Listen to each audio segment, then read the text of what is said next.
నమస్తే. నవలా శీర్షిక త్రిశల. రచన కోగంటి విజయలక్ష్మి గారు. చదువుతున్నది రాధిక. ఇక కథలోకి వెడితే, కాలేజీ ఆవరణంతా కోలాహలంగా ఉంది. సీతాకోక చిలుకల్ని తలపింపజేస్తూ హుషారుగా అటూ ఇటూ కదులుతున్నారు అమ్మాయిలు. వారికి దరిదాపుల్లోనే తచ్చాడుతున్నారు అబ్బాయిలు. త్రిశల నుదుటికి పట్టిన చెమటని కర్చీఫ్తో సుతారంగా అద్దుకుని కాలేజ్ గేట్లోకి ప్రవేశించింది. అదిగో మిస్ కాలేజ్ వచ్చేసింది. చెట్టు కింద ఉన్న గుంపులోంచి చిన్నగా అంది ప్రతిమ. అందరి చూపులు ఎంట్రన్స్ వైపు తిరిగాయి. త్రిశల చకచకా నడుస్తూ గుంపును చేరింది. వాట్, మొహంలా వెలిగిపోతోంది. కొంపదీసి ఏ రోమియోనో నీ దిల్ చోరీ చేశాడా ఏమిటి అంది ప్రతిమ. త్రిశల చురుగ్గా చూసిందామెని. నీ చూపులకే శక్తి ఉంటే మేమంతా మలమలా మాడిపోయేవాళ్ళం అంది నీలా. ఇంతకీ నీ మొహంలోని మతాబులకు అర్థం చెప్పవే బాబు. నిన్న సాయంత్రం గొప్ప ఎక్స్పీరియన్స్ అయింది. ఏమిటది?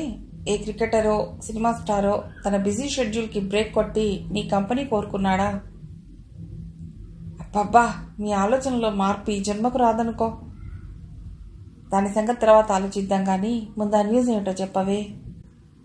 నేను నవల రాశాను. మై గాడ్, తెలుగు నవల? చదివే నాథుడేడి అంది ప్రతిమ. కొంపదీసి అది కానీ ప్రింట్ అవ్వబోతోందా అంది నీల. పూర్తిగా చెప్పనిస్తారా? ఈసారి నిజంగానే కోపంగా అంది త్రిశల. సరే సరే, బుద్ధిగా ఉంటాం. ఆ నవల పట్టుకుని పల్లవి వీక్లీకి వెళ్ళాను. అక్కడ ప్రఖ్యాత రచయిత ఫల్గుణ్ గారు కనిపించారు. మాట్లాడారు కూడా. ఫల్గుణా? ఆశ్చర్యంగా అన్నారు అందరూ. నన్నెంతో ఎంకరేజ్ చేశారు. త్వరలోనే ఆ వీక్లీలో అతడి సీరియల్ మంచు ఖడ్గన్ రాబోతోందిట. ఫల్గుణ్ నా నవల కొన్ని పేజీలు చదివి బాగానే ఉంది, మరింత కృషి చేస్తే మంచి రైటర్ అవుతారు అన్నారు. సంతోషపడిపోతూ చెప్పింది. ఇదంతా నిజమేనంటావా? నిజంగా నిజం. ఫల్గుణ్ గారేమిటి నీ నవల చదివి సలహాలు ఇవ్వటం ఏమిటి? నమ్మలేనట్టు అంది అమల. అందుకే నాకు చిరాకేస్తుంది. నిజం చెప్తే నమ్మరు కదా. అది కాదే త్రిశల, ఆయన గొప్ప రచయిత కదా. అతడికి కాస్త అహంకారం ఎక్కువని ఎవరితోనూ సరిగ్గా మాట్లాడరనే అంటారు. ఎవరి సంగతి ఏమో కానీ నాతో మాత్రం ఎంతో బాగా మాట్లాడారు. చాలా ప్రోత్సహించారు, మంచి సలహా ఇచ్చారు. అది సంగతి. తమరు అందాల రాణి కదా.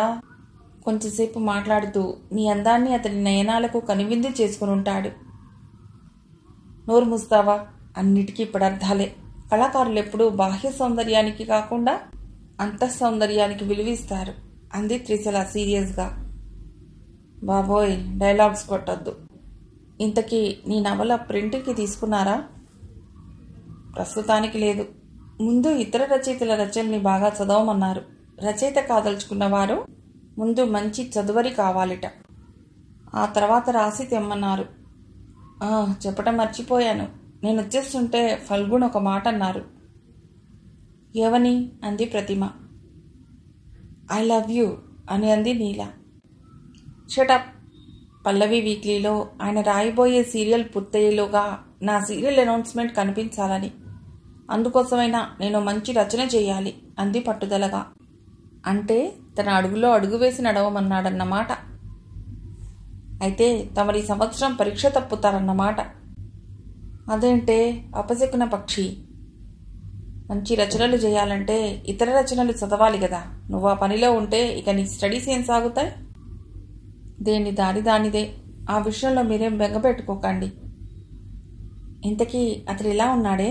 కుతూహలంగా అడిగింది నీల. ప్రతి నవల మీద ఫోటో చూస్తున్నావు కదా, కొత్తగా అడుగుతావే? పిచ్చి మొద్ద, నవలల మీద ప్రింట్ అయ్యే రచయితల ఫోటోలు వాళ్ళ చిన్నప్పటివి. ఆ ఫోటోలనే మళ్ళీ మళ్ళీ అచ్చు వేయించుకుంటుంటారు. ముసలైపోయినా గొప్ప గ్లామర్ బాయ్స్లా, ఎవర్ గ్రీన్ హీరోలా పాఠకులకు పూలు పెడుతుంటారు. ముఖాముఖి చూస్తే అప్పుడు బయటపడుతుంది వాళ్ళ బండారం. ఫల్గుణ్కి ఆ కర్మ పట్టలేదు. Very handsome. వయస్సు 40 వరకు ఉంటుంది.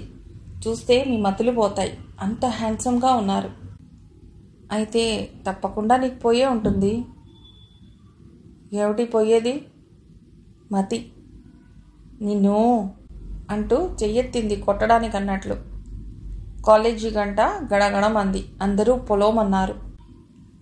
బుక్ స్టాల్ రద్దీగా ఉంది. చాలామంది కొత్తగా రిలీజ్ అయిన పుస్తకాలను చేతిలోకి తీసుకుని ఒకసారి అటు ఇటు తిరిగేసి చూసి తిరిగి ర్యాక్లో పెట్టేస్తున్నారు. అప్పుడు లోనికి అడుగుపెట్టిన జంట అటు ఇటు తిరిగి ఓ ర్యాక్ దగ్గర ఆగారు. మధ్య వయసులో ఉన్న ఆ జంటని తమాషాగా చూశాడు షాప్ ఓనర్. వంటల పుస్తకం కొత్తది ఒకటి వచ్చిందమ్మా అన్నాడు. త్రిశల అటువైపు చూసింది. ఆమె చాలా లావుగా, అతడు చాలా సన్నగా ఉన్నారు. ఏమిటి, మళ్ళీ వంటల పుస్తకం కొంటావా అడిగాడు అతడు గాబరాగా. ఆ కొత్త రకాలు వండి మీకు పెట్టద్దు. వామ్మో, నాకు చావు మూడింది. ఏమిటా మాటలు?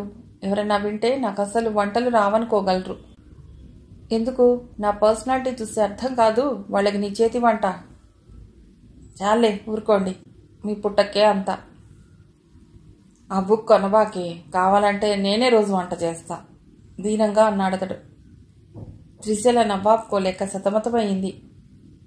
సర్లే పదండి అంది. ఆ వంటల పుస్తకం మాత్రం వదల్లా. ఇద్దరూ కౌంటర్ వైపు నడిచి బిల్లు చెల్లించి వెళ్ళిపోయారు. త్రిశల ర్యాక్ వైపు తిరిగి ఒక పుస్తకం తీసి తిరిగేస్తూ బ్యాక్ కవర్ పేజీలో ఉన్న కథాంశాన్ని చదివి పెట్టేస్తోంది. ఎన్ని రకాల కథలు, ఇన్ని థీమ్స్ ఇంతమందికి దొరికేసి రచయితల్ని చేశాయన్నమాట. వెతికి వెతికి 3 నవలలు ఎంచుకుని తీసింది త్రిశల. అవి సస్పెన్స్, రొమాన్స్, ఫ్యామిలీ కథాంశాలు. త్రిశల కౌంటర్లో డబ్బు చెల్లించి బయటకు నడిచింది. అప్పుడే సూర్యుడు అలసిపోయినట్లు పడమరికి జాలువారుతున్నాడు. రోడ్డంతా వాహనాల రణగొణ ధ్వనితో హడావుడిగా ఉంది. త్రిశల చకచకా నడిచింది. బస్టాప్ దగ్గర ఆగి బస్ కోసం చూడసాగింది. హఠాత్తుగా ఐకాన్ ఒకటి సడన్ బ్రేక్తో ఆగింది. త్రిశల ఉలిక్కిపడి కారులోకి చూసింది. డ్రైవింగ్ సీట్లో ఫల్గుణ్ చిరునవ్వుతో ఆమెనే చూస్తూ హలో అన్నాడు. నమస్తే అంది త్రిశల కార్కి దగ్గరగా వచ్చి. రండి డ్రాప్ చేస్తాను అంటూ వంగి ఫ్రంట్ డోర్ ఓపెన్ చేశాడు. త్రిశల సందిగ్ధంగా చూసింది ఒక్క క్షణం. బస్ స్టాప్లో ఉన్న మిగతా జనం ఓరగా వీళ్ళిద్దరినీ చూస్తున్నట్లు త్రిశల గమనించింది. తప్పదనుకుని కారెక్కి డోర్ క్లోజ్ చేసింది. మరుక్షణం కారు దూసుకుపోయింది. ఎక్కడి నుంచి వస్తున్నారు అడిగాడు ఫల్గుణ్. బుక్ షాప్ నుండి. ఏవో కొన్నారులా ఉంది అన్నాడు ఆమె చేతిలో ప్యాకెట్ చూస్తూ. అవును, కవర్లోంచి బుక్స్ యువతలకి తీసింది. ఎడమ చేత్తో ఆ పుస్తకాలు అటు ఇటు తిప్పి ఓ క్షణం చూసి మళ్ళీ కళ్ళు రోడ్డు వైపు తిప్పాడు. వెరీ గుడ్, అప్పుడే ప్రాసెస్లో పడిపోయారన్నమాట. అదిగో ఆ పట్టుదలే ఉండవలసింది. అప్పుడే లక్ష్యం చేరుకోగలం. మీరెక్కడి నుంచి అడిగింది త్రిశల. ఓ ఫ్రెండ్ని కలిసి వస్తున్నాను. అలాగా అన్నట్లు తలూపింది. ఇప్పుడు మీకేమన్నా పనుందా? లేదు. అయితే అలా తెన్నేటి పార్క్ పెడదాం. మీకేం అభ్యంతరం లేదు కదా? అభ్యంతరమా? అదృష్టం అనుకుంటాను. అంతటి రచయిత ఏంటి తనని స్నేహపూర్వకంగా ఆదరించడం ఏమిటి అనుకుంది లోలోన. ఫల్గుణ్ తల తిప్పి ఒక్క క్షణం ఆమె మొహంలోకి చూశాడు. త్రిశల తేరుకునే అంది. తెన్నేటి పార్క్ నాకెంతో ఇష్టమైన ప్రదేశం. నాకును. కారు మెత్తగా దూసుకుపోతోంది. చల్లని గాలి వంటికి చుట్టుకుంటూ ఆత్మీయంగా పలుకరిస్తోంది. అలల్లా ఎగిరిపడుతున్న ముంగురుల్ని సుతారంగా సవరించుకుంటూ ఉండిపోయింది. ఫల్గుణ్ ఊరకంట ఆమెను చూశాడు. త్రిశల కడిగిన ముత్యంలా ఉంది. తలారా స్నానం చేసిందేమో. పొడి జుట్టు జాలువారుతూ మెరుస్తోంది. సైడ్ వ్యూలో ఆమె ముక్కు అందంగా కనబడుతుంది. పల్సటి చెక్కిళ్ళు కాంతులీలుతున్నాయి. త్రిశలను ఓసారి చూసిన వారు మర్చిపోరు అనుకున్నాడు ఫల్గుణ్. మిస్ త్రిశల, మీలో రచనాభిలాష ఎలా కలిగింది? బహుశా చిన్నప్పటి నుండి కనబడిన పుస్తకాలన్నీ తెగ చదివేయటం వల్ల కావచ్చు. Very good. చదవగా చదవగా మీకు రాయాలనిపించిందన్నమాట. అవును. మీకు సంగతి చెప్పనా? ఎక్కువ చదివి తక్కువ రాసిన వాళ్లే మంచి రైటర్స్గా చరిత్రలో నిలబడగలుగుతారు. అంటే రాశి కంటే వాసికే ప్రాధాన్యం. ఓ అద్భుతమైన రచన చేసి ఊరుకుంటే అదెంత బాగున్నా కొన్నాళ్లకి పాఠకులు మర్చిపోతారు. అందుకే తరచూ రాయాలి. అర్థమైనట్లు తలోపింది త్రిశల. మీరు ఎటువంటి రైటర్గా స్థిరపడాలనుకుంటున్నారు అడిగాడు ఫల్గుణ్. అంటే సస్పెన్సా, రొమాంటిక్గా, వెజిటబులా, నాన్ వెజ్జా? వెజ్, నాన్ వెజ్ నవలలు కూడా ఉంటాయా? అడిగింది ఆశ్చర్యంగా. ఉంటాయి. సాఫీగా సాగే ఫ్యామిలీ సెంటిమెంట్వి వెజ్. హత్యలు, రక్తపాతాలు, హింసలు, దౌర్జన్యాలు లాంటివి నాన్ వెజ్. త్రిశల పక్కపక్క నవ్వింది. ఆ నవ్వులోంచి జాలువారిన వజ్రాల తుంపర్లు సున్నితంగా ఫల్గుణ్ణి చేరాయి. ఇంతకీ నేను అడిగిన ప్రశ్నకు సమాధానం రాలా అన్నాడు. ఇంకా ఇదే అని నేను నిర్ణయం తీసుకోలేదు. కానీ పాఠకుల గుండెల్ని కొల్లగొట్టే రచనలు చేయాలని మాత్రం ఆశ. ఫల్గుణ్ నవ్వాడు. మంచిదే. ఎయిమ్ ఉన్నప్పుడే సాధకులు తమ లక్ష్యాన్ని చేరుకోగలరు. ఆ విషయంలో నా పూర్తి సహకారం మీకుంటుంది. Thank you. అతడి వైపు ఆరాధనగా చూసి అంది. మీరు చేయవలసింది ఎంతో ఉంది. చెప్పండి. నేను ప్రతిరోజు మీకు పుస్తకం ఇస్తాను. దాన్ని పూర్తిగా చదవండి. చదవడం అంటే మామూలుగా కాదు. ఆ నవలలోని ప్రతి అధ్యాయాన్ని శోధిస్తూ చదవాలి. రచయిత ఏం చెప్పదలుచుకున్నాడో అవగాహన చేసుకోవాలి. డౌట్స్ ఉంటే నన్ను అడగాలి అన్నాడు ఫల్గుణ్. సరే, అంతకంటేనా? సంతోషపడిపోయింది త్రిశల. కారు తెన్నేటి పార్క్ సమీపించింది. పార్క్లో కారాపి దిగాడు ఫల్గుణ్. త్రిశల కూడా దిగి యువతలకొచ్చింది. ఇద్దరూ లోనికి ప్రవేశించారు. పార్క్ అంతా సందర్శకులతో కళకళలాడిపోతోంది. ఇద్దరూ ముందుకి డౌన్లోకి నడిచి ఓ సిమెంట్ బెంచ్ మీద కూర్చున్నారు. ఎదురుగా నీలి సముద్రం గగనుడితో సంభాషిస్తున్నట్లు గుసగుసలు పోతోంది. కిందుగా అలల అంచుల్లో ఉన్న బండల మీద కూర్చుని లోకంతో పనిలేనట్లున్న జంటల్ని చూస్తూ ఉండిపోయారు. ఆహ్లాదకరమైన ఆ వాతావరణంలో ఎవరికి వారు మౌనంగా స్వాప్నిక జగత్తులో విహరించసాగారు. కాసేపటికి ఫల్గుణ్ అన్నాడు. ఏదైనా మాట్లాడండి. మీరే ఏదైనా చెప్పండి. ఎవరెవరు ఉంటారు మీ ఇంట్లో? మా అమ్మ, నాన్న, తమ్ముడు, నేను. మా నాన్న కలెక్టర్ ఆఫీస్లో సూపరింటెండెంట్. మా అమ్మ గృహిణి. తమ్ముడు 10th, నేను డిగ్రీ 2nd ఇయర్. చిన్న కుటుంబం, చింతలు లేని కుటుంబం. చిన్న కుటుంబమే అనుకోండి. చింతలు లేని కుటుంబాలు ఉంటాయా? ఫల్గుణ్ ఒక్క నిమిషం త్రిశల మొహంలోకి చూశాడు. ఇప్పుడు నాకేవో బాధలున్నాయని కాదు, జనరల్గా చెప్పాను అంది. మీరెక్కువగా ఎవరి నవలలు చదివారు? టాపిక్ మార్చాడు. ఫల్గుణ్ అని చెప్తే పొగుడుతున్నాను అనుకుంటారేమో. నేను మీ నవలలే ఎక్కువ చదువుతాను నిజాయితీగా అంది. ఇంకెవరివి చదవలేదా? చదవలేదండి. పాత రచయితల నవలలు ఏమన్నా చదివారా? చదివాను. చలం, గోపీచంద్, బుచ్చిబాబు, వడ్డెర చండీదాస్. అవి మీకు నచ్చాయా? అవన్నీ ఆయా కాలాల్లోని సమస్యల్ని చిత్రిస్తూ సాగినవి. స్పీడ్ ఉండదు. నచ్చాయో లేదోనన్నది ఇదమిత్తంగా చెప్పలేను. అయితే ప్రమాదమే అన్నాడు చిన్నగా నవ్వి ఫల్గుణ్. ఎందుకని? ఆశ్చర్యంగా అడిగింది.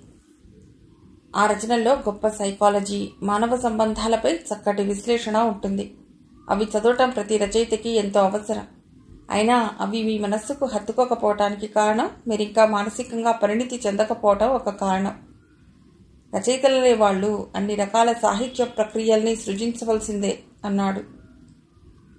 అలాగే అన్నట్టు తలూపింది. మీ ద్వారా తిరిగి రచయితల శకం ప్రారంభమయ్యేలా జరగాలి. బాబోయ్, నాకంత సత్తా ఎక్కడిది? చిత్తశుద్ధితో ప్రయత్నించాలే గాని ఏది అసాధ్యం కాదు. ముందు మీరు పాజిటివ్ థింకింగ్ పెంచుకోండి. మీరు చేయాలనుకున్న పనిని సవాల్గా తీసుకోండి. విజయం వరించి తీరుతుంది. త్రిశల చుట్టూ చూసింది. లోకాన్ని కప్పేసిన చీకటి. ఆ చీకటిని పారద్రోలే ప్రయత్నంలో ఉన్న విద్యుత్ దీపాలు. చాలా టైం అయింది, ఇక వెళదాం. లేచి నిలబడింది త్రిశల. నిజమే, మాటల్లో పడి గమనించలేదు. చాలా చీకటయింది అంటూ లేచాడు ఫల్గుణ్. ఇద్దరూ బయటకొచ్చి కార్ని సమీపించారు. మరి కాసేపటికి కారు ముందు కురికింది. మీకు తమాషా సంగతి చెప్పనా? 4th గేర్లోకి వస్తూ అన్నాడు ఫల్గుణ్. చెప్పండి. రచయితలంతా పెన్తోనే కదా రాస్తారు? అవును. ప్రముఖ ఆంగ్ల రచయిత పాబెండమిన్ మాత్రం తన రచనలన్నీ పెన్సిల్తోనే రాశాట. నిజమా? ఆశ్చర్యంగా అంది త్రిశల. అవును. ఇంకో తమాషా చెప్తాను. The carpetbaggers, the lonely lady, the Betsy, a stone for Danny Fisher వంటి పాపులర్ నవలలు రాసి తెలుగాంగ్ల పాఠకులకు పరిచితులైన హెరాల్డ్ రాబిన్స్ కోటీశ్వరుడు. అతడు సుమారు 25 నవలలు రాశాడు. అవి ఎన్నోసార్లు రీప్రింట్ అయి 75 కోట్ల ప్రతులు అమ్ముడయ్యాయి. 32 భాషల్లోకి ట్రాన్స్లేట్ అయ్యాయి. కనీసం $4 కోట్ల సంపాదించాడు. ఫ్రాన్స్ అగాపుల్లా జవర్లే హిల్స్లో లగ్జరీ ఇళ్లు కొన్నాడు. ప్రైవేట్ విమానం, 80 అడుగుల పొడవుండే మరపడవ ఉన్నాయి. 6 పెళ్లిళ్లు చేసుకున్నాడు. 9 రోల్స్ రాయ్స్ కార్లు ఉండేవి. అంత ధనవంతుడు.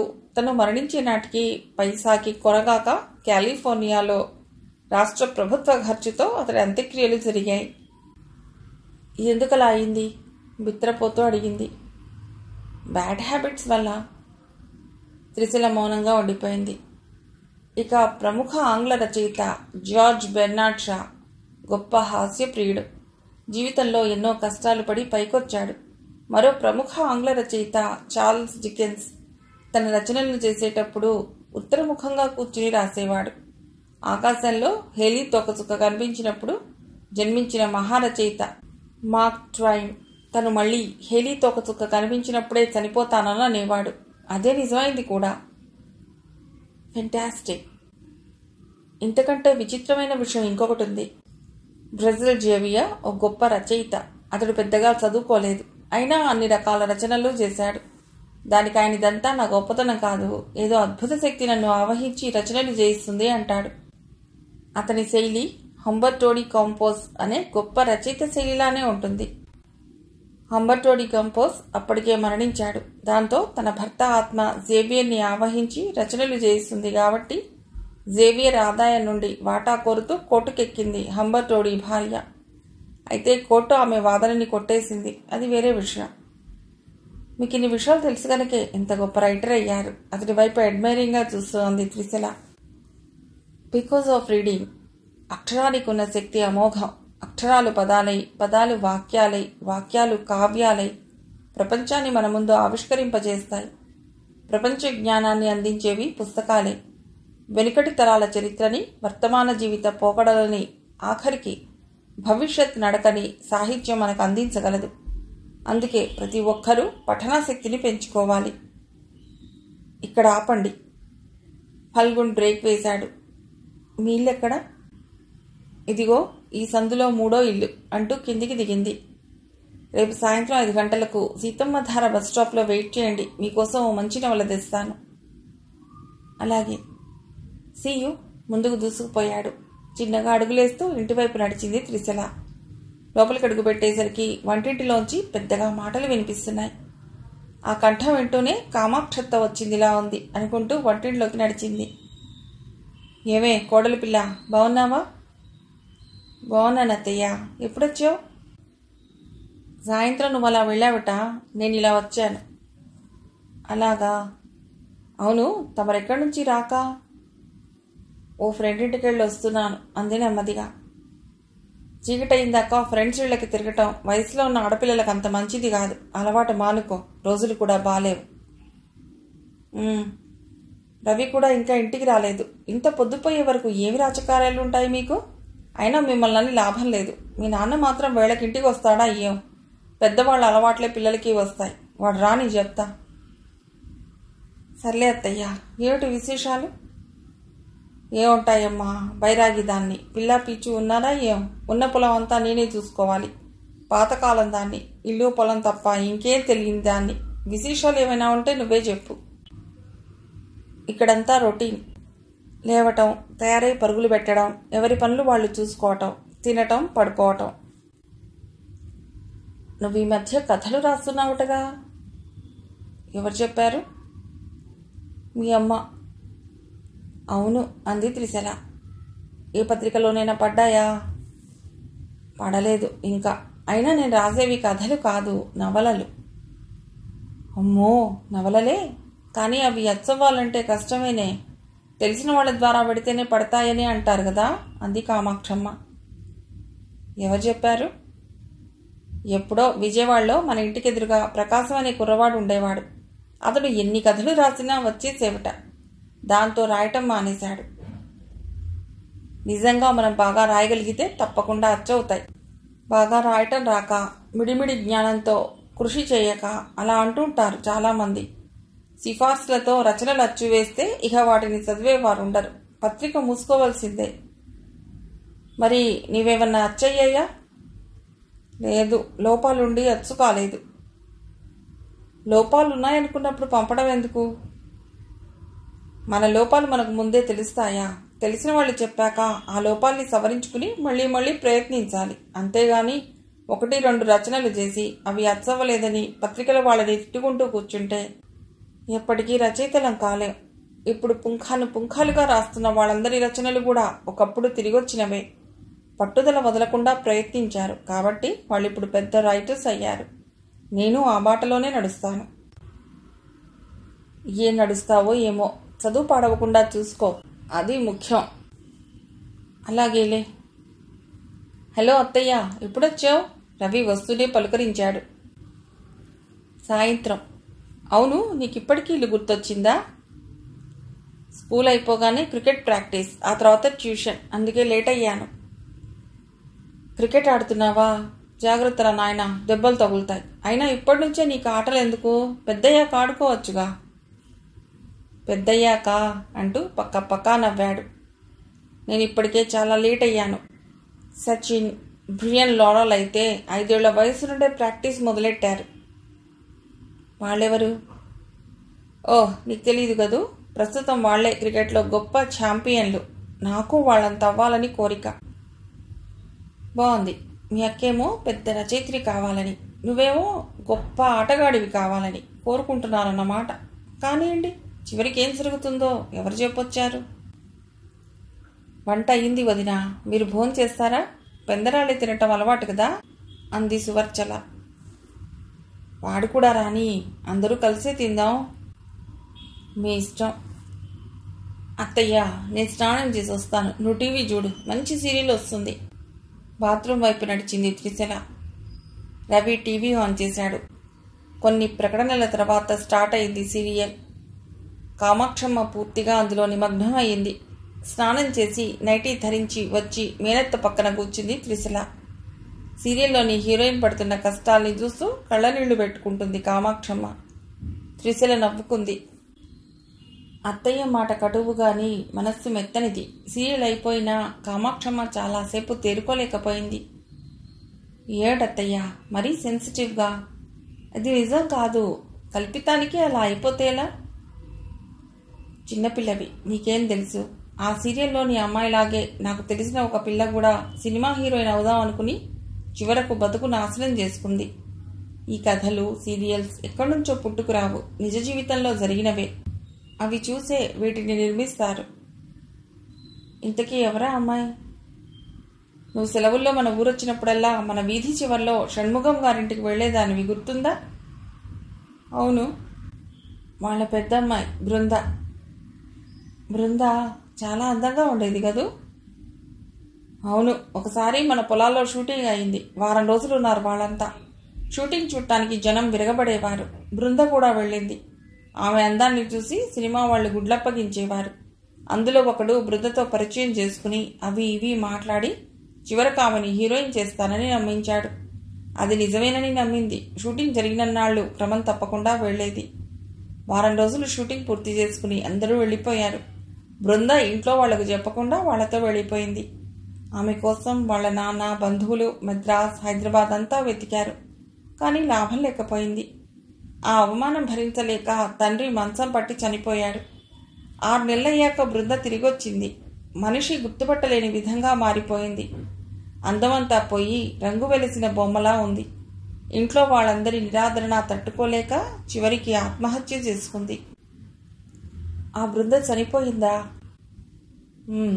అందల మెక్కిస్తానని నమ్మబలికే మాయలోళ్ల మాటలు నమ్మకూడదు. అలా చెప్పింది ఇలా చేసేయటానికి. ఇది శ్రీరామచంద్రుడి కాలమూ కాదు, సత్యహరిశ్చంద్రుడి యుగమూ కాదు. కామాక్షమ్మ ఆగింది. త్రిశల కొన్ని క్షణాలు మౌనంగా ఉండిపోయింది. ఫల్గుణ్ గుర్తుకొచ్చాడు. అతడు కూడా అలాంటి వాడేనా? తనను గొప్ప రచయిత్రిగా తీర్చిదిద్దుతాననే మాటలు తనని ట్రాప్ చేయటానికా? ఇదేమిటి తను ఇలా ఆలోచిస్తోంది? అతను గొప్ప రైటర్, చాలా అందగాడు. అతడు కోరుకోవాలే గాని అమ్మాయిలకేం కొదవా? అతడు సాహితీ ప్రియుడు, సహృదయుడు. తనని కూడా సాహిత్య రంగంలో నిలబెట్టాలనుకుంటున్నాడు. తమది సాహితీ బంధం. అత్తయ్య మాటల ప్రభావం తననిలా ఆలోచింపజేస్తుంది. కానీ అతడు తనతో ఎంత హుందాగా బిహేవ్ చేస్తున్నాడు. నిజమైన కళాకారులు ఎప్పుడూ సృజనాత్మలకి తప్ప మరి దేనికి ప్రాధాన్యతనివ్వరు. బృంద మోసపోయిందంటే అది సినిమా ప్రపంచం. అక్కడ నీతి నియమాలు, నైతిక విలువలు అక్కర్లేని రంగం. సాహితీ ప్రపంచం అలా కాదు. ఇక్కడ జాడు మెట్లు ఉండవు. లోలోన అనుకుంది త్రిశల. అంబరం సంజయ్ వర్ణంలో మెరిసిపోతోంది.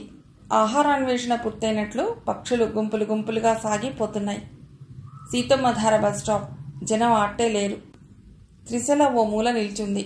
ఫల్గుణ్ కోసం రోడ్డు చివరికి దృష్టి సారించింది. ఎక్కడా అతడి జాడలేదు. అమ్మడు కత్తిలా ఉందిరా. వెనక నుండి వినబడిన మాటలకు చివ్వున తిరిగి చూసింది త్రిశల. బస్టాప్లో నించునున్న ఓ అమ్మాయిని చూసి చేసిన కామెంట్. ఇద్దరు యువకులు పళ్ళికిలించి ఆమెనే చూస్తూ ఇంకేదో అనాలని ప్రయత్నిస్తున్నారు. 25 ఏళ్ల వయస్సు, పూల షర్ట్లు, బ్లాక్ జీన్స్, షేవ్ చేయని గడ్డం. ఆ అమ్మాయి కాస్త బెదురుతూ పుస్తకాలను గుండెలకు హత్తుకుని యువతలకు జరిగి నించుంది. ఆమె కళ్లల్లో బెదురు. వయస్సు 16 ఉండవచ్చు. అక్కడ ఉన్నవాళ్ళెవరూ అదేం పట్టనట్లు మౌనంగా ఉండిపోయారు. యువకులిద్దరూ ఆ అమ్మాయికి మరి కాస్త సమీపంలోకి కదిలారు. ఆ అమ్మాయి భయంగా త్రిశల పక్కగా వచ్చి నిలబడింది. అమ్మడు బెదిరినట్టుంది. త్రిశల తీక్షణంగా అతడి వంక చూసింది. బాబోయ్, ఏమిటా చూపు, కాళికాదేవిలా అంటూ త్రిశల వైపు వచ్చాడొకడు. ఫట్! త్రిశల ఎప్పుడు చెప్పు తీసిందో, ఎప్పుడతడి మూతిని తాకిందో అదంతా క్షణాల మీద జరిగిపోయింది. షాక్ తిన్నట్టు వాడు 2 అడుగులు వెనక్కి వేశాడు. త్రిశల వైపు సంభ్రమాశ్చర్యాలతో చూసిందా అమ్మాయి. మంచి పని చేశావమ్మా. వెధవలు ఒంటరి ఆడపిల్ల కనిపిస్తే చాలు వేపుకు తింటారు. అప్పటిదాకా చోద్యం చూసిన ఓ మధ్య వయస్కుడు కలగజేసుకున్నాడు. దాంతో మరో 2 ముందుకొచ్చారు. స్టాప్కి 2 అడుగుల దూరంలో ఉన్న స్త్రీలు కూడా వచ్చి మూగారు.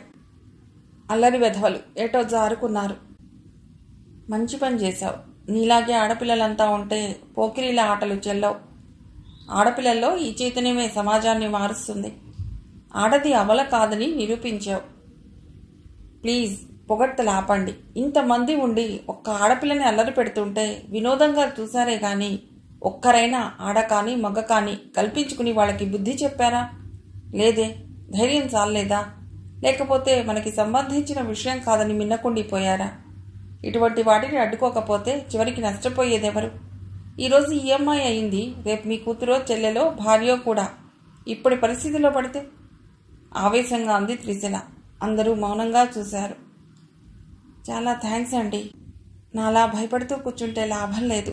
ఇలాంటి వాళ్ళ ఆటలు కట్టించే విధానం ఇప్పుడే అర్థమైంది. మీలా నాకు ధైర్యం రావాలని ప్రయత్నిస్తాను. బెదిరిన కొద్దీ భయపడతారు. ధైర్యంగా కటువుగా కనిపిస్తే వాళ్లే వెనకడుగు వేస్తారు అంది త్రిశల. రయ్యుమని వచ్చి ఆగింది బస్సు. థ్యాంక్స్ వన్స్ అగైన్ అంటూ ఆ అమ్మాయి పరిగెత్తింది. మిగిలిన అందరూ కూడా బస్ క్యాచ్ చేసే ప్రయత్నంలో పడ్డారు. మరుక్షణం ఫల్గుణ్ కారొచ్చి ఆగింది. అతడు చిరునవ్వుతో ఆమెకు విష్ చేశాడు. ఆమె కూడా విష్ చేసి వచ్చి కారెక్కింది. కారు ముందుకి కదిలింది. సారీ, లేట్ అయ్యాను. ఓ నిర్మాత నా నవల కోసం వచ్చాడు. అతడితో మాట్లాడి పంపేసరికి లేట్ అయ్యాను. ఏ నవల? రుద్రతాండవం. అబ్బా, ఆ నవల సినిమా తీసే బాగుంటుంది అంది త్రిశల. ఏమిటి, మీ మొహంలో ఉండవలసినంత కళ లేదు? ఏం లేదు. ఏదో ఉంది, దాస్తున్నట్లు తెలుస్తోందిలేండి. త్రిశల జరిగిందంతా చెప్పింది. వాట్ ఏ వండర్, మీలో అంత తెగింపు ఉందా? ఆశ్చర్యంగా అన్నాడు. ఆమె చిన్నగా నవ్వింది. దట్స్ గుడ్, అలాగే ఉండాలి. నేను అంత ధైర్యస్తురాల్ని కాదులేండి, కానీ పిరిగిదాన్ని మాత్రం కాదు.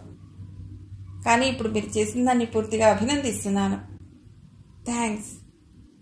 బై ద బై, మీకోసం బుక్ తెచ్చాను అన్నాడు డాష్ బోర్డ్ మీద చూపిస్తూ.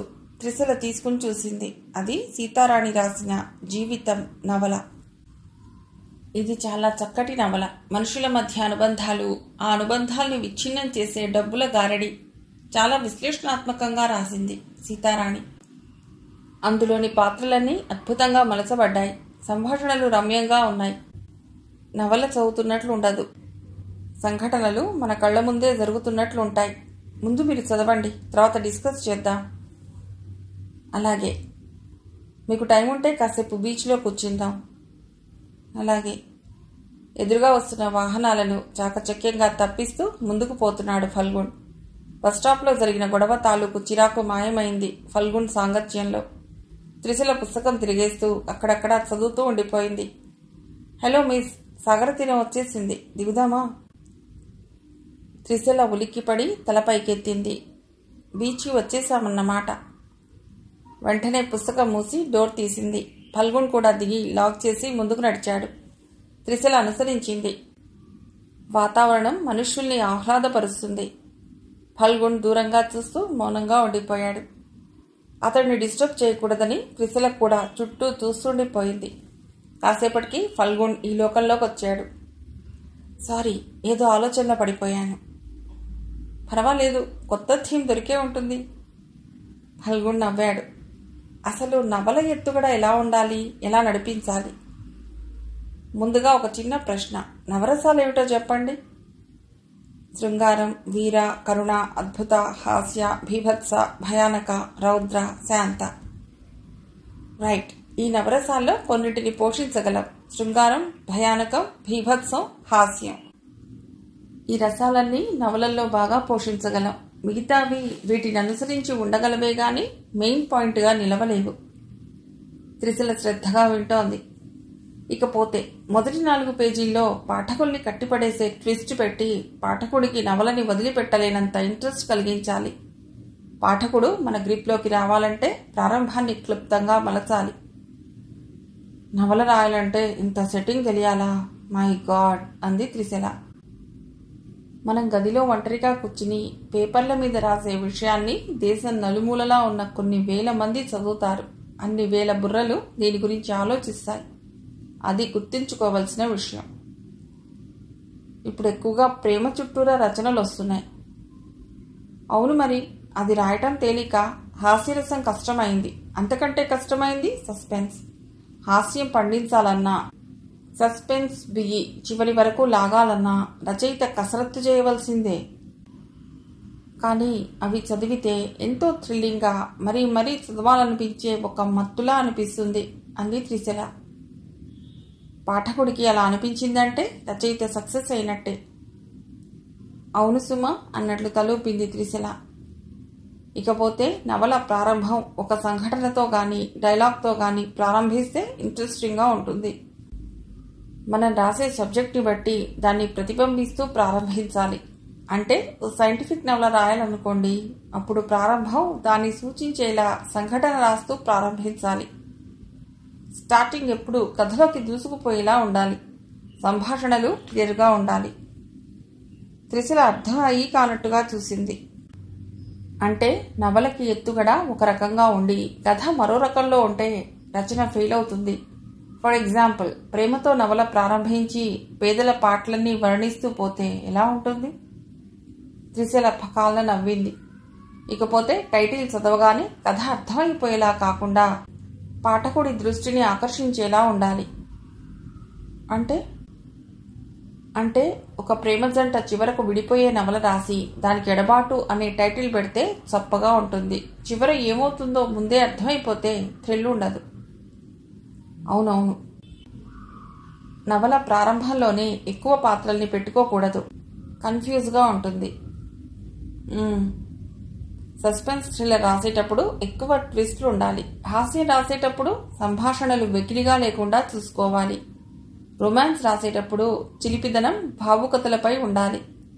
కుటుంబ కథాంశాలు రాసేటప్పుడు నాటకీయత ఎక్కువగా ఉండాలి. ఆర్ద్రత రాసేటప్పుడు పాత్ర పోషణ పట్ల శ్రద్ధ వహించాలి. త్రిశల శ్రద్ధగా వినసాగింది. అలాగే టెన్షన్ కలిగించే సంఘటన రాస్తున్నప్పుడు వర్ణనలు ఎక్కువ చేయకూడదు. హాస్యం రాసిన తర్వాత థ్రిల్లింగ్ ఇన్సిడెంట్ రాయకూడదు. రొమాంటిక్ సీన్ తర్వాత ఆర్ద్రత రాయకూడదు. ఒక నవలలోని పాత్రల పేర్లు చాలా డిఫరెంట్గా ఉండాలి. హీరోయిన్ వనజ అయితే ఆమె ఫ్రెండ్ పేరు జలజ అని పెట్టడం కన్నా కమల అని కానీ నీలిమ కానీ పెట్టడం బాగుంటుంది. 2 పేర్ల మధ్య స్పష్టమైన తేడా ఉండాలి. రైటర్కి కావాల్సింది ముఖ్యంగా పరిశీలన. సమాజాన్ని, వ్యక్తుల్ని, సంఘటనల్ని, మారుతున్న కాలాన్ని స్టడీ చేయాలి. సమాజంలో రకరకాల వ్యక్తులు, మేనరిజమ్స్ ఉంటాయి. అన్ని రకాల వ్యక్తుల్లోకి, అన్ని రకాల వయస్సు వాళ్ళలోకి రచయిత పరకాయ ప్రవేశం చేయగలగాలి. తార్కిక జ్ఞానం, కాల్పనిక శక్తి ఉండాలి. తానున్న కాలానికంటే ముందు కాలంలోకి దూసుకుపోయి రాయగలగాలి. ఏ సబ్జెక్ట్ తీసుకోదలిచామో దానికి సంబంధించిన టెక్నికల్ వర్క్ తెలుసుకోవాలి. సబ్జెక్ట్ని స్టడీ చేయాలి. సీరియల్స్ రాసేటప్పుడు ప్రతి వారం ఏదో ఒక సస్పెన్స్ పెట్టి తర్వాత వారం ఏం జరుగుతుందో అన్న ఉత్కంఠ కలిగించాలి. డైరెక్ట్ నవలకైతే చెప్పదలుచుకున్న పాయింట్ని సూటిగా చెప్పేయచ్చు అన్నాడు ఫల్గుణ్. మీరు చెప్పిన విషయాలు విన్నాక పరుగున ఇంటికెళ్ళి నవల మొదలు పెట్టాలనిపిస్తోంది. ఫల్గుణ్ నవ్వాడు. ఆ తపన ఉండవలసిందే, కానీ ఆరంభశూరత్వం కాకూడదు. ప్రస్తుతం ఎటువంటి థీమ్స్తో రాయొచ్చు? ఎప్పుడూ నవ్యతకే పెద్దపీట వేస్తారు ఎడిటర్లైనా పాఠకులైనా.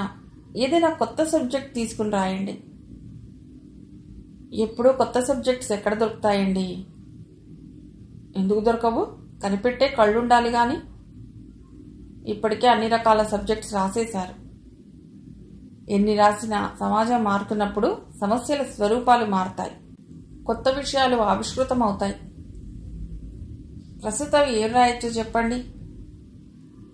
Test tube babies, internets, robots, cell phones.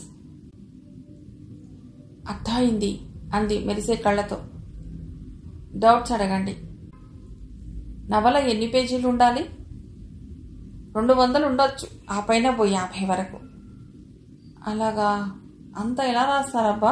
మొన్న నేను రాసిన నవల 120. అది నవల కాదు, నవలిక అవుతుంది. అయితే దాన్నే పెంచి రాస్తాను అంది. పేజీల కోసం సాగదీశారంటే మొదటికే మోసం వస్తుంది. చాప్టర్స్ పెంచడానికి ట్రై చేయండి. అలాగే. రాస్తూనే నేను ఇస్తున్న బుక్స్ చదవండి. సరే. నేను చెప్పినట్టు ఫాలో అవుతూ రాయగలిగితే త్వరలోనే మీరు మంచి రచయిత్ర అవుతారు, నో డౌట్. మీ ఆశీర్వాదం ఉంటే అవ్వనా? నేనేం బాబాని, మునిపుంగవుణ్ణి కాదు. నీ కృషి ఉంటే చాలు. మీరు నాకు సాహితీ గురువు. అయితే దక్షిణ కోరుతాను. ముందు నన్ను రైటర్ని కానివ్వండి. ఇంకా సందేహమా? లేదు. ఇక వెడదామా?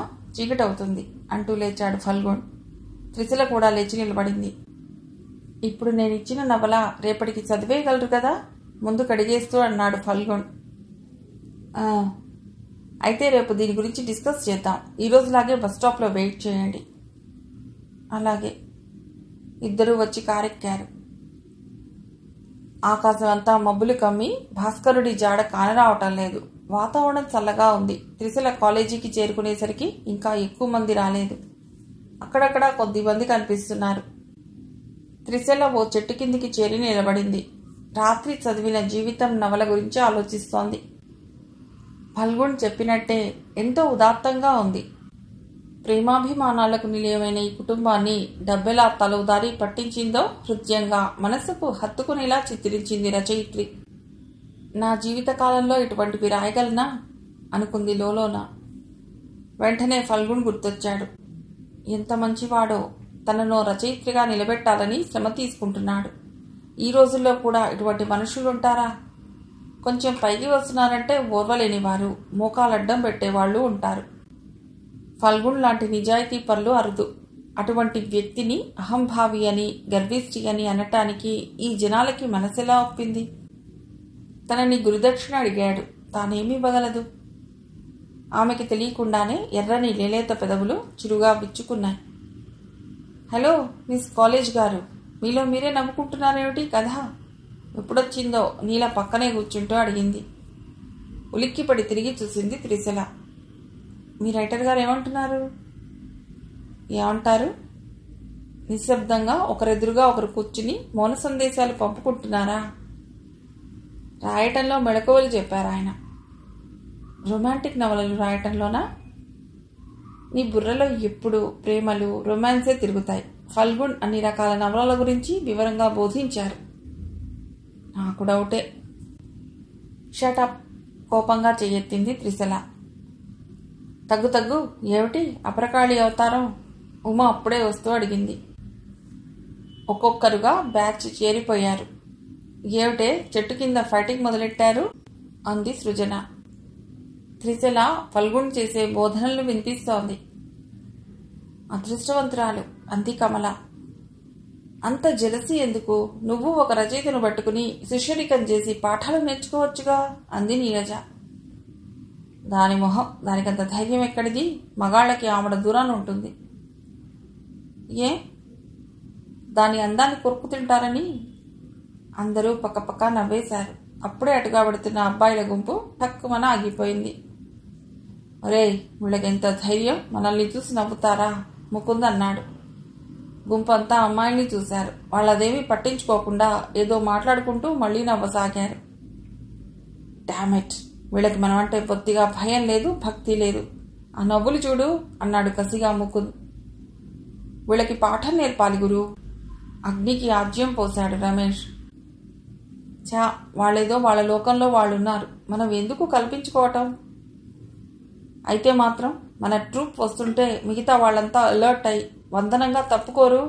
ఈ బ్యాచ్ మాత్రం ఎప్పుడూ పొగరుగానే ఉంటుంది. ముకుంద్ మండిపడ్డాడు. అమ్మాయిలోంచి మళ్లీ నవ్వుల పువ్వులు కురిశాయి.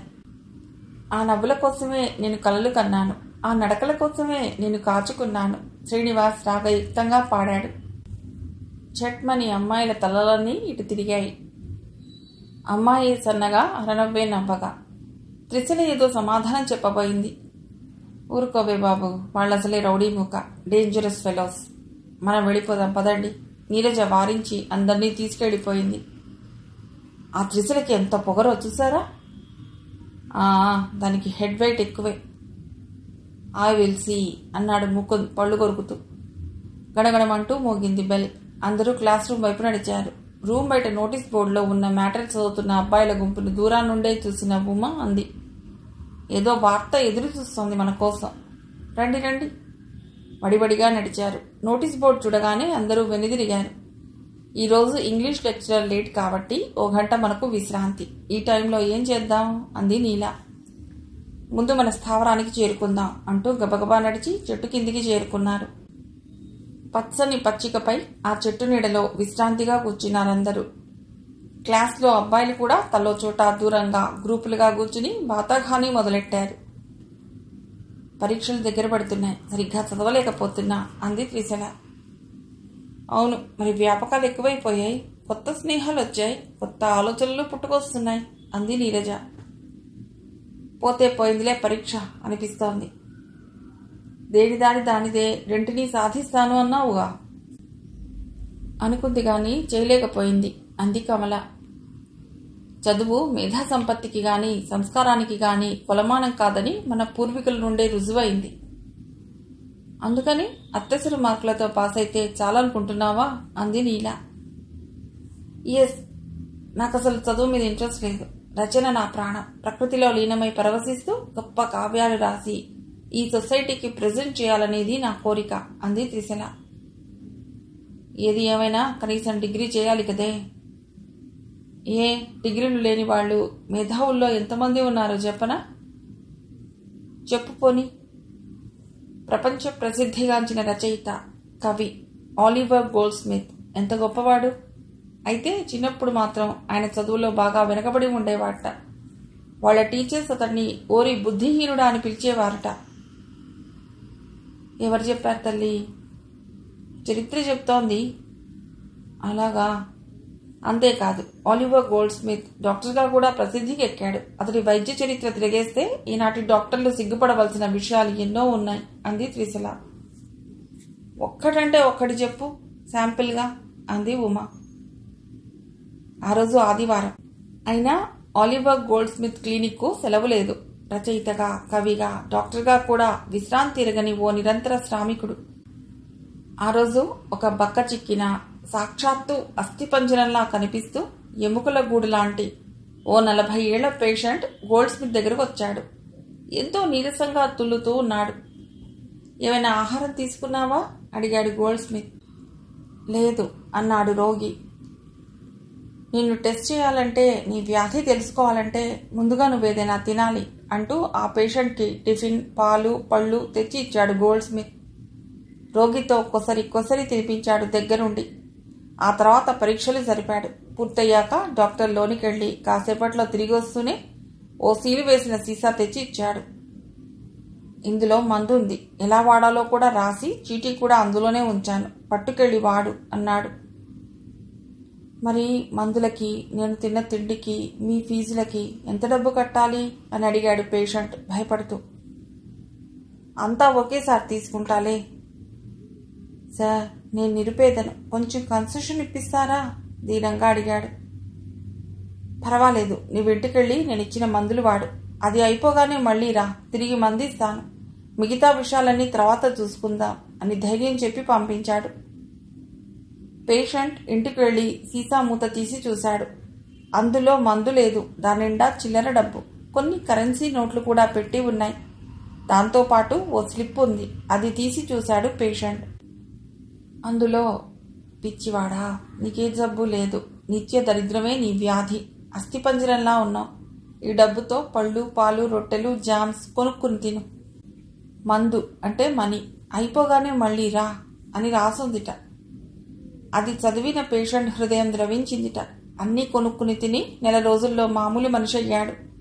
మళ్లీ పనిలో చేరి దైనందిన జీవితంలో పడ్డాడు. అతడు జన్మంతా గోల్డ్ స్మిత్కి కృతజ్ఞుడై ఉన్నట్ట అంటూ ఆగింది త్రిశల.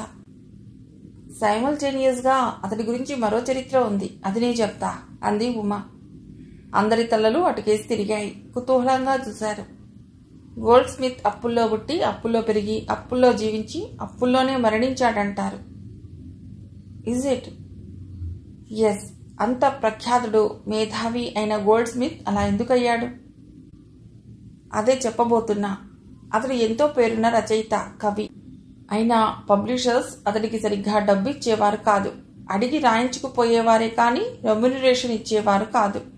దాంతో అతడికి కాసులు రాలేదు, కానీ కీర్తి వచ్చింది. ఇకపోతే డాక్టర్గా ఆయన హాస్పిటల్లో క్యాంటీన్ ఉండేది.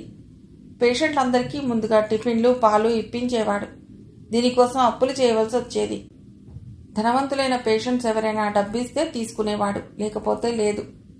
మరి ఆ వ్యక్తి అప్పుల పాలు కాక ఏమవుతాడు?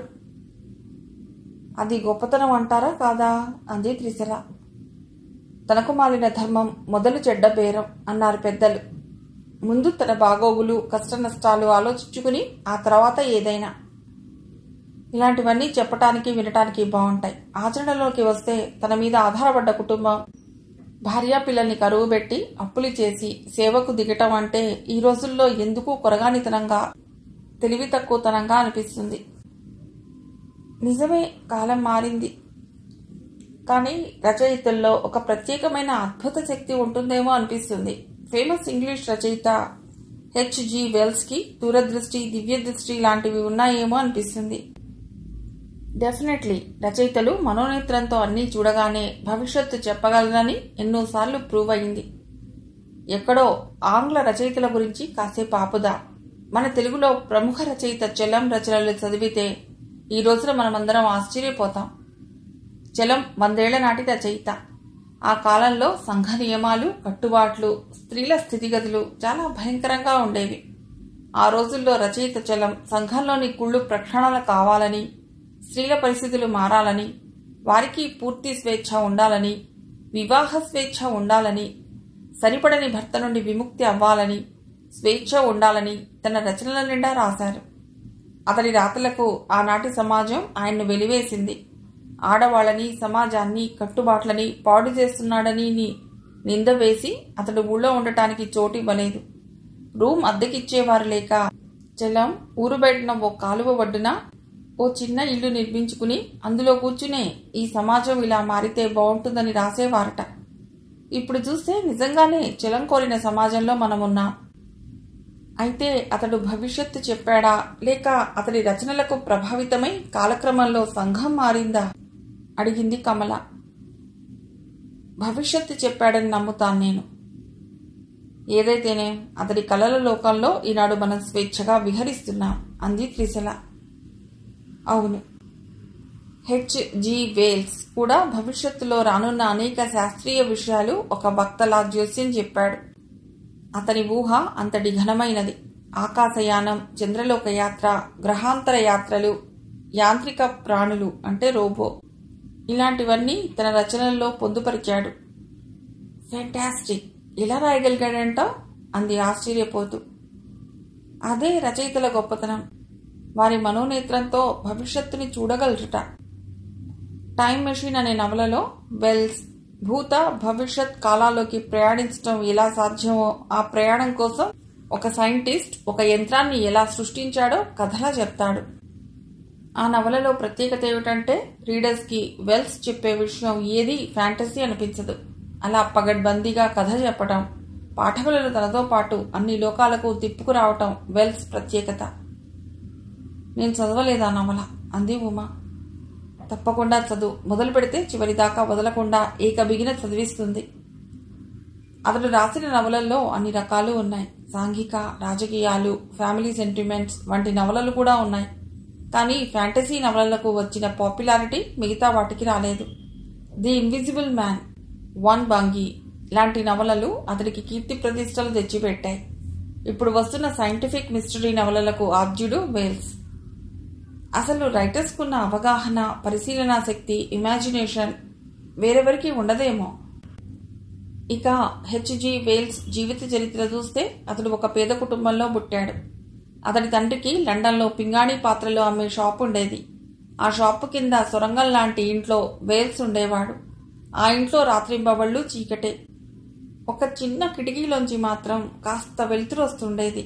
ఆ కిటికీల నుండి చూస్తూ పైనుండి వచ్చిపోయే మనుష్యులు, వాహనాలు, వాటి కదలికలు గమనిస్తుండేవాడు వేల్స్. మనుషుల కాళ్ళు, వాళ్ల కాళ్లకున్న బూట్లు ఎన్నో కథలు చెప్పేవి వేల్స్కి. వాట్? నిజమే. వాళ్ళు వేసుకున్న మోడల్ని బట్టి వాళ్ళ అభిరుచుల్ని, క్వాలిటీని బట్టి వాళ్ళ స్థితిగతుల్ని, మెయింటెనెన్స్ని బట్టి వారి ఆలోచన ధోరణిని, బూట్లు వాడిన తీరును బట్టి వారి పరిస్థితుల్ని, లేసులు కట్టిన విధానాన్ని బట్టి వారి వృత్తి ప్రవృత్తుల్ని, బూట్ల పాలిష్ని బట్టి వాళ్ల స్థితిని, మనస్తత్వాన్ని అంచనా వేయగలిగేవాట. అమ్మో, ఎంతటి పరిశీలనా శక్తి! అంతేకాదు, వాళ్ళు నడిచే తీరుని బట్టి వాళ్ళు ఎలాంటి పని మీద వెళుతున్నారనేది, ఎంత అవసరమైన పని మీద వెళుతున్నారనేది, భయస్థులా, క్రిమినల్సా, పోలీసులా, సిఐడిలా, లవర్సా, ఇలా ప్రతి విషయాన్ని కరెక్ట్గా అంచనా వేయగలిగేవాట. రైటర్స్ అంటే ఇంతటి శక్తిమంతులన్నమాట. ఇంతకీ త్రిశల ఇంతటి వ్యక్తి అవుతుందన్నమాట. ప్రయత్నిస్తే అవుతుంది, కానీ చదువుకి సలాం పెడుతుందేమో. ఈ రోజుల్లో కనీసం డిగ్రీ ఉండాలే. రామాయణం అంతా విని రాముడికి సీతేమవుతుందంటే ఇదే మరి. అందరూ నవ్వారు. అలెగ్జాండర్ టూ యంగ్ ప్రముఖ నవలా రచయిత కదా. అతని చిన్నతనంలో అందరూ సోంబేరి అని పిలిచేవారట అంది ఉమా. ర్యాబిన్ వ్యాధికి వ్యాక్సిన్ కనిపెట్టిన శాస్త్రవేత్త లూయి పాస్చర్. అతడు ఒకప్పుడు ఫ్రెంచ్ గవర్నమెంట్ ఆఫీస్లో వాచ్మెన్గా పనిచేశాడు అంది నీరజ. చెట్టు బెరడుల మీద వ్రాసుకుంటూ ఆడుకుంటూ ఉన్న లారెన్స్ కార్టర్ తలలో మెరిసిన ఒక మెరిపే అచ్చు యంత్రం. ప్రముఖ సైంటిస్ట్ గెలీలియో ఫీసా నగరంలో ఉన్న గుడిలో ఊగే లైట్ని చూసి పెండ్యులం గడియారాన్ని కనిపెట్టాట. ఈ సైంటిస్ట్ పెద్దగా చదువుకోలేదుట. ప్రముఖ అంతరిక్ష పరిశోధనా శాస్త్రజ్ఞుడు బెర్నార్డ్ తన చిన్నతనంలో ఓ స్టూడియోలో బాయ్గా వర్క్ చేశాట. బ్రిటిష్ గవర్నర్ జనరల్లో ఒకరైన రాబర్ట్ క్లైవ్ మందమతిగా పేరు పొందాట. టైప్ రైటర్ని కనిపెట్టిన బెనీ టెక్టిన్ చిన్నప్పుడు అల్లరి చిల్లరిగా తిరుగుతూ అల్లరి పిల్లవాడిగా అందరితో ఈసడింపబడేవాట. 12 ఏళ్ల వయసు వచ్చే వరకు చదవటం రాయటం అసలు చేతకాని దద్దమ్మే ఆవిరి యంత్రాన్ని కనిపెట్టిన జార్జ్ స్టీవెన్సన్.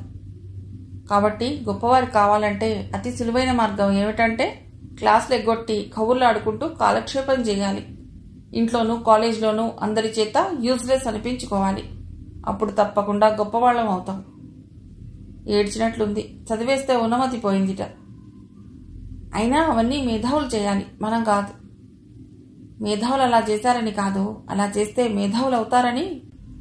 అబ్బా ఆపండి. అల్లరి చిల్లరి పనులు, చదువురానితనం ఇవన్నీ చిన్నతనంలో చేశారు, కానీ మనంత వయసు వచ్చాక కాదు. ఠంగున గంట మోగింది. పీరియడ్ అయిపోయినట్లు అందరూ లేచి క్లాస్ రూమ్ వైపు నడిచారు. ఈరోజు నువ్వు ఫల్గుని కలవబోతున్నావా? కాలేజ్ అవ్వగానే బయటికి వస్తూ అడిగింది నీలా. కలవాలి. నిన్న ఒక నవల ఇచ్చారు, దాని గురించి ఈరోజు డిస్కషన్ పెట్టుకున్నా. ఆయన అంత ఫేమస్ రైటర్ కదా, సినిమాలకు కూడా రాస్తారు. అటువంటి బిజీ రైటర్కి నీకు పాఠాలు నేర్పేంత తీరికెక్కడిదే బాబు. గొప్ప వ్యక్తులెప్పుడు ప్రతి పనికి సమయాన్ని కేటాయించుకుని తూచా తప్పకుండా పాటిస్తారు. సిస్టమ్స్, పంక్చువాలిటీ అంటే ప్రాణంగా ఉంటారు. మీ గురు శిష్యుల బంధం చివరికి ఎటుదారి తీస్తుందో. ఏమిటా వంకర మాటలు? ఫల్గున్ అలాంటి వాడు కాదు. ఇంత తక్కువ టైంలో నీకు ఆ సంగతి తెలిసిపోయిందా? అన్నమంతా పట్టి చూడాలా? ఇంతకీ ఆయనకి పెళ్ళయిందా? నాకేం తెలుసు. ఈసారి తెలుసుకుని కాదంటే నువ్వు ట్రై చేయి. ఛీ, అతనంటే నాకెంతో గౌరవం. అతడి గురువు స్థానంలో ఎంతో పూజ్యభావంతో చూసుకుంటాను. గురువైతే పెళ్లి చేసుకోకూడదా? ఆ మధ్య వచ్చిన సినిమాలో తన లెక్చరర్ని పెళ్లి చేసుకుంది హీరోయిన్. అది మంచి పని అని నేను అనుకోను. గురు శిష్యుల మధ్య తండ్రి బిడ్డల అనుబంధం ఉంటుందే కానీ ప్రేమకు తావుండదు. ఎందుకుండదు? నిజ జీవితంలో కూడా లెక్చరర్లు, టీచర్లు తమ స్టూడెంట్స్ని పెళ్లి చేసుకున్న ఆడామగా గురువులున్నారు. ఎవరో సంగతి నాకెందుకు, నా అభిప్రాయం నాది. ఏమిటి మీరిద్దరూ చేసిన మంతనాలు అంటూ మిగిలిన గ్రూప్ అంతా వచ్చి కలిసింది. అందరూ కలిసి కాలేజ్ ఆవరణ దాటి 2 అడుగులు వేశారు. హఠాత్తుగా త్రిశిల ఆగిపోయింది. ఏమైందే నీకు? అందరూ ఆగి వెనక్కి చూశారు. బాగా వినండి, పసిబిడ్డ ఏడుపు వినిపిస్తోంది అంది త్రిశల. అందరూ వెనక్కొచ్చి చెవులు రిక్కరించారు. నిజమే, ఆ తుప్పల్లోంచి వినిపిస్తోంది ఏడుపు అంది ఉమ. త్రిశల గబగబాటు నడవబోయింది. ఏం చేద్దామని ఆశ్చర్యంగా అడిగింది నీల. చూద్దామని. అవన్నీ ముళ్ళు తుప్పలు, అడుగుపెట్టడానికి వీల్లేని విధంగా ఉంది. ఎట్లా పెడతావు అంది కమల. ఆ తుప్పల్లోకి అడుగు పెడితే ప్రమాదం, పురుగు పుట్ర ఉంటాయి అంది నీల. త్రిశల చుట్టూ చూసింది. కాస్త దూరంలో పడి ఉన్న కర్రలాంటి ఓ ఎండుపుల్ల తీసుకుంది. పుస్తకాల్ని నీల చేతికి అందించింది. అందరూ చూస్తూ నిలబడ్డారు. త్రిశల తుప్పల్ని కర్ర పుల్లలతో చీల్చుకుంటూ ముందుకు అడిగేసింది. వెనకాలే బృందమంతా కదిలింది. జాగ్రత్తగా నడుస్తూ 10 అడుగుల దూరం వెళ్లారు. హఠాత్తుగా అందరూ ఆగిపోయారు. అదొక హృదయ విదారక దృశ్యం. బొడ్డూడని ఓ పసికందు శరీరం తుప్పల మధ్య చిక్కుబడిపోయి ఉంది. ముళ్ళు గుచ్చుకుని అక్కడక్కడ రక్తం గారుతోంది. ప్రపంచంలోకి రాగానే యుద్ధం మొదలుపెట్టినట్టు అదే పనిగా ఏడుస్తోందా చంటిబిడ్డ. అందరూ విభ్రాంతిగా చూస్తుండిపోయారు. త్రిశల గబగబా వెళ్లి రక్తం ముద్దలా ఉన్న ఆ పసికూనను చేతిలోకి తీసుకుంది. త్రిశల, మనకెందుకు, నేలకి పోయేది నెత్తిన రాసుకోవటం అని నీల వారించింది. మనం మనుష్యులం, జంతువులం కాదు అంటూ వెనుదిరిగి రోడ్డు మీదికి వచ్చింది. ఆడపిల్ల, ఇప్పుడేం చేద్దాం అంది కమల. అనాథాశ్రమానికి ఇచ్చేద్దాం అంది త్రిశల. నీకేమైనా మతిపోయిందా అంది ఉమ. ఎవరో తెలియని పసికందుని అనాథాశ్రమంలో చేర్పించటం అంత ఈజీ ఏం కాదు. ఎందుకుట? ఎన్నో ఫార్మాలిటీస్ ఉంటాయి. ఉండని, మరి అనాథ శరణాలయాలు ఉన్నదెందుకు? నువ్వు కూడా చాలా ఫేస్ చేయవలసి ఉంటుంది. ఇంకేం చెప్పకు. ఇష్టమున్న వాళ్ళు నాతో రావచ్చు, లేదా దారిన పోయేవాళ్ళు ఒక్కొక్కళ్ళు అక్కడ చేరారు. ఏమైంది అడిగారెవరో. నీల అంతా చెప్పింది. అలాగా, బొడ్డూడని పిల్ల ఏ పాపాత్మురాలికి మనసొప్పిందో. ఆడజాతి అలా తయారైంది. గుంపుని చీల్చుకుంటూ ఓ యువకుడు ముందుకొచ్చాడు. అన్ని వివరాలు అడిగి నోట్ చేసుకున్నాడు. చెక్కుమని ఫ్లాష్ వెలిగింది. ఏమిటిదంతా అడిగింది ఉమ అయోమయంగా. ప్రెస్, నవోదయ పత్రిక వాళ్ళం అని చెప్పి వచ్చినట్టే మాయమయ్యాడా యువకుడు. మిగిలిన కథ తర్వాతి భాగంలో.